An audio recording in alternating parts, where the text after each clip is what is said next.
Okay, so we had done the exercises of the 14th chapter. Yes, sir. Electric current and its effects.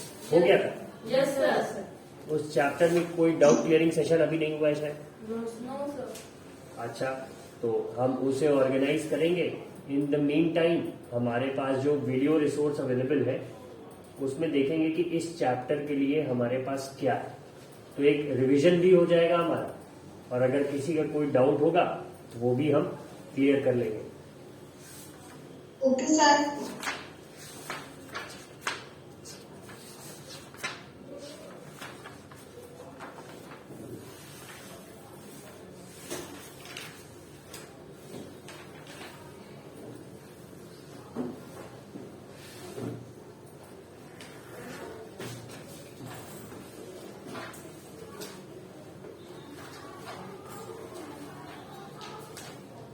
सबसे पहले magnetism से start करते हैं, देखते हैं इसमें क्या है.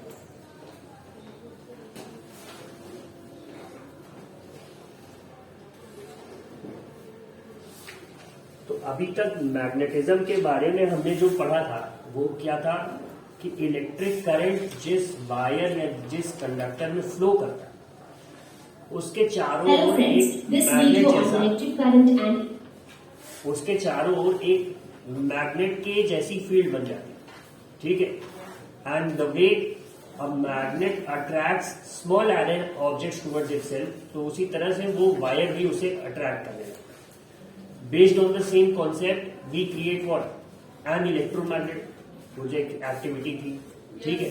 और इसका एप्लीकेशन हम देखते हैं किसमें आता है, इलेक्ट्रिक बेल, जिसमें हम स्विच ऑन करते हैं और वहां पे बेल बज जाती है. ठीक है. ये इतना सबको आ गया था. अब उसी में आगे देखेंगे कि क्या कहानी है, कुछ रिवीजन हो जाए हमारा.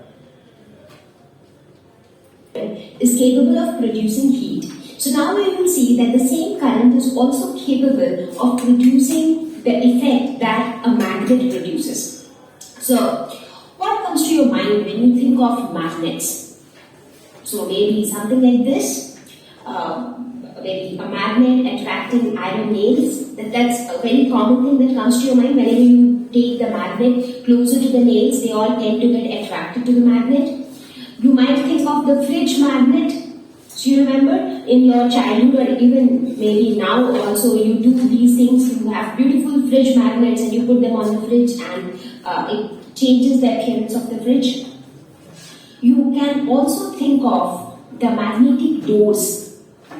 Like a lot of doors, they have magnets attached to it, because of which as soon as you tend to close it, it gets closes on its own. In fact, the doors of the refrigerator also have a magnet. That's because when you try to close the door of the refrigerator, just try to observe this. Now as the door comes very close to the surface, even if you are not pushing it, it goes on its own. That's because of the magnetic attraction. Think of this. ये बहुत अच्छा point इन्होंने raise करा है यहाँ पे. ये चीज तो सबने ऑब्जर्व की होगी ना. Yes, sir. रेफ्रिजरेटर के डोर में किसी प्रकार का कोई लैच नहीं होता. ठीक है. As soon as you like it closes like this, so the moment you take it like over here, तो वो अपने आप खिंच के बंद हो जाता है. तो वहां पे भी कॉन्सेप्ट है जो वो यही है मैग्नेटिज्म का, कि iron is attracted towards magnet. और मैग्नेट पे आपने देखा रखा होगी कि कोई चीज आपने चिपका के छोड़ दिया, so it will remain stuck there unless and until you remove it with the help of a force. वो वहीं पे चिपका है. तो सेम यही एप्लीकेशन किसमें देखते हैं, रेफ्रिजरेटर. ठीक है.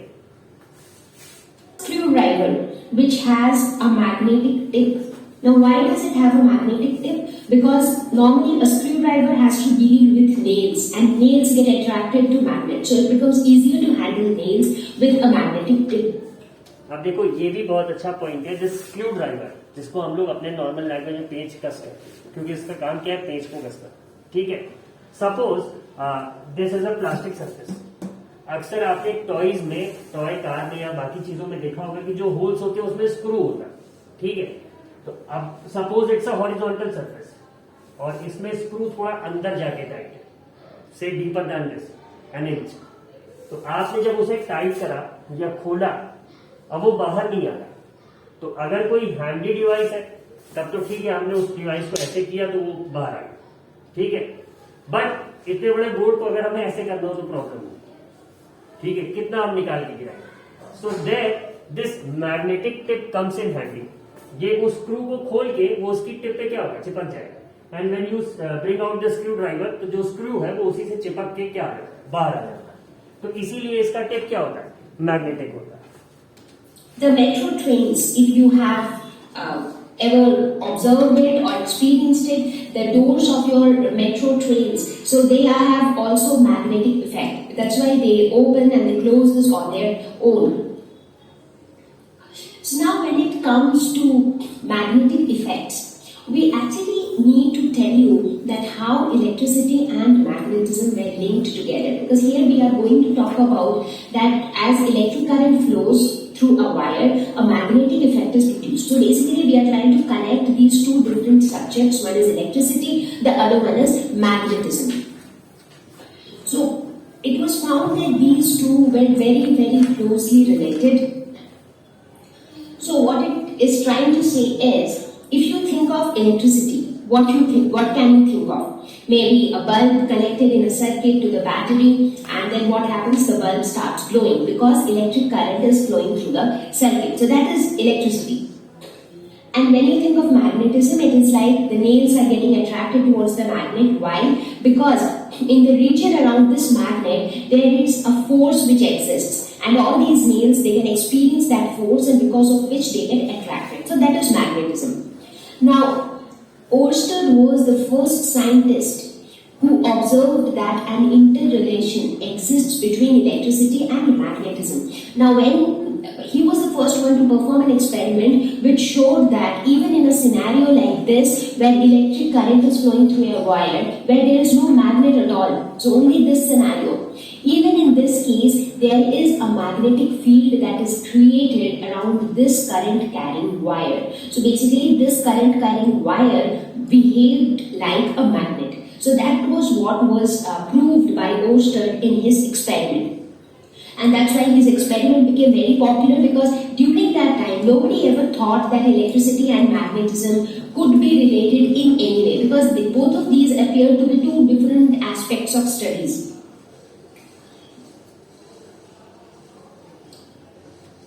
अब यहाँ पे इन्होंने बहुत अच्छी बात बोली कि इलेक्ट्रिसिटी और मैग्नेटिज्म रिलेटेड है। ये सही माने में सर हैंस क्रिश्चियन ऑयस्टेड ने ही क्या करा, फाइंड आउट करा। And believe me, whatever we are witnessing today, हम जो भी देख रहे हैं अपने आसपास, इलेक्ट्रिसिटी जितनी देख रहे हैं, वो सब इसी मैग्नेटिज्म की देख। अभी इस चैप्टर में व्हाट वी सॉ इज की इलेक्ट्रिसिटी से कैसे मैग्नेटिज्म प्रोड्यूस होता है, बट आपको पता होना चाहिए कि all this electricity that you are seeing around yourself is because of a magnet. अब ये एक पजलिंग बात दिमाग में आ सकती है कि मैग्नेट से कैसे इलेक्ट्रिसिटी प्रोड्यूस होती है। ठीक है, इलेक्ट्रिसिटी तो प्रोड्यूस होती है पावर हाउसेज। पावर हाउस कहाँ पे होता है, जैसे if someone lives near Lucknow, तो लखनऊ जाते समय ऊंचा हार एक जगह पड़ती है, वहां पे एनटीपीसी का एक बड़ा सा पावर प्लांट है, आपने सुना हो। पावर प्लांट में क्या होता है, दे प्रोड्यूस इलेक्ट्रिसिटी। कैसे होता है, it's by the help of a magnet. अब मैग्नेट से इलेक्ट्रिसिटी कैसे प्रोड्यूस होती है, यहां पे इन्होंने बताया था electricity and magnetism are very closely related. तो ये सबसे पहले सर ऑयस्टेड ने बता दिया था कि इलेक्ट्रिसिटी से मैग्नेटिज्म प्रोड्यूस कर सकते हैं, बट मैग्नेटिज्म से कैसे इलेक्ट्रिसिटी प्रोड्यूस होगी ये डिस्कवर करा था एक साइंटिस्ट थे सर माइकल फैराडे नाम। ठीक है, आगे चल के in the senior classes you will study about Faraday's laws of magnetic electromagnetic induction. ठीक है, तो उसमें अभी ये नाम बड़ा डरावना सा लग रहा होगा, but it's not actually that much complicated. इन्होंने सीधा सा यही समझा था कि कैसे आप एक मैग्नेट से इलेक्ट्रिसिटी प्रोड्यूस करें, और यही बिलीव मी इसी फंडे पे based upon this very small concept only is how electricity is produced around us. अब सबने सुना होगा क्या है पावर प्लांट में, या thermal power plant, national thermal power plant, वहां बॉयलर लगा है, टरबाइन लगी है, ये सबने सुना। ठीक है, टरबाइन से बिजली प्रोड्यूस हो रही है। Now what the hell is this turbine? It's nothing. एक ऐसी चीज है जो कि रोटेट करने वाला मोशन प्रोड्यूस करती है। ठीक है, घूमती रहती। नाउ जो भी एनर्जी हमें चाहिए वो उसी को घुमाने के लिए चाहिए। अगर वो घूम गई तो क्या होगा, इलेक्ट्रिसिटी प्रोड्यूस हो जाएगा। आप लोगों ने सबने शादियों में या घर पे जनरेटर देख रखा है, Yes, sir. Yes, sir. Engine जिसे कहते हैं, तो वो भी क्या होता है, कुछ गोल गोल घूमता रहता है, and that circular motion is what produces electricity. ठीक है, तो है क्या, उसमें भी एक कह दो छोटा फॉर्म लगा है टरबाइन का, बट उसे घुमाने के लिए क्या लगा है, इंजन लगा है, जो किसके हेल्प से चलता है, डीजल की हेल्प से चलता है। अब थर्मल पावर प्लांट में क्या होता है, ये जो टरबाइन घूमती है, it rotates with the help of steam. Hydro electric power plant में क्या होता है, ये जो टरबाइन घूमती है, it rotates with the help of the force which we get from the flowing water. आप देखेंगे हर हाइड्रो इलेक्ट्रिक पावर प्लांट के पास एक डैम होगा, ठीक है, अनपरा शक्ति नगर यहां पे आपने एक डैम देखा, ठीक है, वहां पे क्या होता है, पानी से बिजली बनाते हैं। तो it's not like they heat the water and magically it start giving you electricity, नहीं, ऐसा नहीं। पानी को पहले खूब हाइट तक रोक लिया, ठीक है, जैसे सपोज एक बकेट है, एक बाल्टी है, अब उसमें तुमने पूरा पानी भर लिया, उसके बाद यहां पे एक होल करेंगे तो उससे पानी गिरेगा। अब जब पानी ऊंचे से नीचे की तरफ आता है तो उसमें क्या होता है, फोर्स आ जाता है, ठीक है। अगर वो ब्लेड्स है टरबाइन के, उन पे गिर रहा है तो वो क्या करेगा, उन्हें घुमाएगा, पैडल अप करेगा, ठीक है। तो the early people use to employ this method in raising water from a well, या फिर सप्लाई करने के लिए वो इस टेक्निक का यूज करते हैं। But later on they realize कि नहीं, इससे हम टरबाइन भी घुमा सकते हैं। Now when that magical turbine rotates, electricity produce होती है। अब इस टरबाइन में क्या होता है, इस टरबाइन में वो मैग्नेट होता है जो इलेक्ट्रिसिटी प्रोड्यूस करता है। कैसे करता है, जैसे सर ऑयस्टेड ने देखा कि किसी कंडक्टर में करंट फ्लो हो रहा है तो it develops a magnetic tendency. इसी तरह सर फैराडे ने देखा कि जैसे आपके सामने सर्किट बना था, अब उस सर्किट में सपोज बैटरी नहीं, बस सिंपली कनेक्टेड है, तो he was doing some experiment, और किसी भी सर्किट में करंट चेक करने के लिए एक मीटर यूज होता है, गैल्वेनोमीटर, ठीक है, वो बताता है कि सर्किट में करंट है कि नहीं, वो उसकी नीडल ऐसे डिफ्लेक्ट हो जाएगी, चाहे इधर हो जाएगी चाहे इधर हो जाएगी। तो this is how they find out कि इसमें करंट है कि नहीं। तो उन्होंने एक सर्किट ऐसा कनेक्ट करके रख रखा था जिसमें बैटरी नहीं थी, बट सर्किट कंप्लीट था। तो इन्होंने क्या ध्यान दिया कि ऑल ऑफ अ सडन ही मतलब उन्होंने एक मैग्नेट रखा तो उसे उठाया, और उठा के जैसे ही ऐसे किया तो उन्होंने देखा कि उस बने हुए सर्किट की जो गैल्वेनोमीटर था उसकी नीडल में डिफ्लेक्शन आया। अब इस पे उनका ध्यान चला गया। This must have happened the number of times, but उस दिन उनका ध्यान चला गया। अब इन्हें लगा मैंने हिलाया ये मैग्नेट और उसमें डिफ्लेक्शन शो हो रहा है, जबकि उसमें तो बैटरी भी नहीं कनेक्टेड है। How did it happen? Now he repeated the experiment a number of times. Later on he realized कि ये जो मैग्नेट का मोशन है, इससे क्या हो रहा है, उस सर्किट के चारों ओर जो इस मैग्नेट की फील्ड है वो चेंज हो रही है। तो जब भी किसी कंप्लीट सर्किट के आसपास क्या होगा, मैग्नेटिक फील्ड चेंज होगी, तो उसमें अपने आप से इलेक्ट्रिक करंट आ जाएगा। इसी को क्या कह दिया इन्होंने, इलेक्ट्रोमैग्नेटिक इंडक्शन। हाँ, और वो जो टरबाइन घूमती है उसके पीछे एक मैग्नेट होता है, उस मैग्नेट में क्या होता है, वायर लगी रहती है। जैसे अगर कभी पंखे की वाइंडिंग या कुछ आपने देखा हो तो देखा एक भारी सा होता है, उसमें खूब सारे कॉपर वायर्स लगे हुए हैं, ठीक है। पंखे में उसका रोल होता है टू प्रोड्यूस मैग्नेटिज्म, जिससे कि वो गोल गोल घूम सके। इसमें मोटर होती है which we call an electric motor. But turbine में जब वही वायर जो उस मैग्नेट के चारों ओर कॉइल्ड है, वो जब घूमते हैं तो उन वायर्स में करंट प्रोड्यूस हो जाता है। So this is how they generate electricity. इसी से इलेक्ट्रिसिटी प्रोड्यूस होती है। वो जो मोशन है उसका घूमने वाला, तो उसमें मैग्नेट के चारों ओर जो समझ लो वायर्स लिपटे हो, वो क्या है, उन्हीं के घूमने से क्या हो रहा है, उन वायर्स में और मैग्नेट के बीच की मैग्नेटिक फील्ड कुछ चेंज हो रही है, जिससे कि उनमें एक करंट क्या हो जा रहा है, इंड्यूस हो जा रहा है। यहां पे वर्ड जो यूज होगा वो क्या होगा, इंड्यूस, इंडक्शन। इंडक्शन सबने देखा, इंडक्शन कुकटॉप, उसमें कोई रियल आग तो होती नहीं है, बस आग में रखा, इसमें अपने आप हीट आ जाता है। तो इसी तरह से उसमें भी क्या है, अपने आप से करंट क्या होता है, प्रोड्यूस हो जाता है।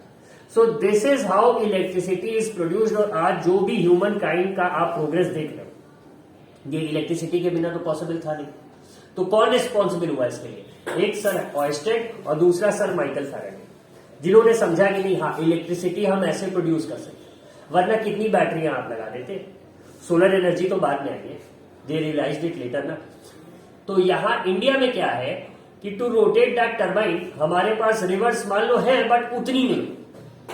ठीक है, उत्तराखंड में एक दो जगह we have hydro electric power generation plants, जहां पे डैम है, नरोरा नियर हरिद्वार, जहां पे रिवर गंगा का फ्लो अच्छा है, वहां पे हम प्रोड्यूस करेंगे। बट पूरे इंडिया में तो ऐसा है नहीं, और जितना आप साउथ के तरफ जाओगे रिवर्स में उतनी स्पीड नहीं।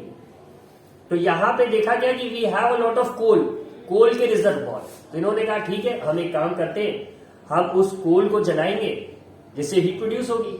उस हीट से हम क्या करेंगे, हम स्टीम जनरेट कर देंगे, और स्टीम जो होगी that steam we will use to rotate the turbines.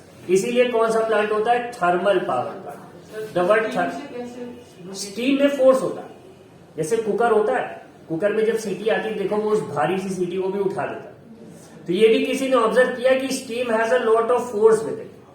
तो उन्होंने कहा why not use this force. तो जो बॉयलर्स होते हैं एक थर्मल पावर प्लांट में, उनसे स्टीम पैदा होती है। अभी कुछ साल पहले आपने सुना था there was an accident in a thermal power plant, वहां पे एक बॉयलर बर्स्ट हो गया था, lot of people died unfortunately. ऐसा नहीं होना चाहिए था, बट ऐसा होता है, थोड़ा सा डेंजरस तो होता ही है। बट वैसे बॉयलर्स जो इंस्टॉल होते हैं वहां पे बहुत सेफ्टी चेक और बाकी क्वालिटी चेक्स के बाद ही होते हैं। कभी एक्सीडेंट हो जाए दैट्स अनफॉर्चुनेट। तो वहां पे क्या है, उनसे हम स्टीम जनरेट करते हैं। अब स्टीम जनरेट करने के लिए जो हीट चाहिए वो हमें कहां से मिलती है, from the coal that we dig out from the ground, जो हमारे यहाँ कोल रिजर्व है। इसीलिए थर्मल पावर प्लांट हमारे यहाँ ज्यादा है। बट उसका प्रॉब्लम वही है कि कोल अगर बर्न होगा तो बहुत सारी कार्बन डाइऑक्साइड रिलीज होगी, and that will be responsible for global warming. ये सबने पढ़ रखा है, green house effect and global warming. तो इसका ऑल्टरनेट क्या है, hydro electric power plant, solar energy, and the third one you can call nuclear power plants. Nuclear power plant बहुत चीप है, बहुत अच्छा है, बट दो चार बातें। एक, जो उसका वेस्ट मटेरियल बचता है उसे आप कहीं फेंक नहीं सकते, it can be dangerous to the life over there, एक बात। दूसरा, थोड़ा सा अनसेफ है, अनस्टेबल हो गया, फटमट गया तो अपने साथ 10-15 किलोमीटर का एरिया पूरा वाइप आउट कर देगा।